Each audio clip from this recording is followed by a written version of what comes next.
बिस्मिल्लाहिर्रहमानिर्रहीम। अस्सलाम वालेकुम नाजरीन बलोच बस हादसा कैसे पेश आया सुनिए एनी शाहिद की जुबानी। जी हमारे नाजरीन को बताइएगा कि आप उधर जाए हादसा पर उस वक्त मौजूद थे, आप उधर क्या करीब ही बैठे हुए थे? जी मैं इधर करीब ही बैठा हुआ था और मैंने देखा कि एक आदमी बस से छलांग लगाई और उससे हमने पूछा कि आप ड्राइवर है या कंडक्टर या क्या चीज़ हो। उसने बोला मैं ना ड्राइवर हूँ ना कंडक्टर हूँ, मैं एक पैसेंजर हूँ।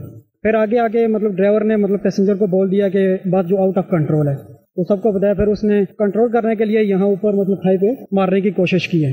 गाड़ी को खाई के साथ टकराने के बाद भी क्या वो रुकी नहीं? गाड़ी रुकी नहीं, फौरन जंप किया और नीचे खाई में गिर गई। हमारे नाजरीन को ये बताइएगा कि जब आप वहाँ पहुँचे तो रेस्क्यू और इंतजामिया की क्या सूरत हाल थी? जी रेस्क्यू में बहुत सारे करीबी के लोग बहुत सारे पहुंच गए थे और ये इधर मस्जिद में भी ऐलान करवा दिया गया था कि आप लोग वहाँ पहुंचे। बहुत सारे लोग ऐसे पहुंच गए थे रेस्क्यू के हिसाब से और कुछ बहुत सारी खवातीन थी जिनके सर फट गए थे, कुछ मर्द हजरात भी। और हमने कोशिश पहले की कि जो आदमी जिंदा थे उनको ऊपर लेके आए, उनको हॉस्पिटल पहुँचाने की कोशिश की है। हमारे नाजरीन को बताइएगा कि जब आप वहाँ पहुँचे तो कितने लोग जिंदा जो थे वो कितने थे?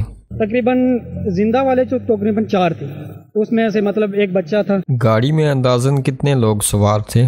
तकरीबन 28 पैसेंजर थे। 28 यानी 28 अफराद सवार थे।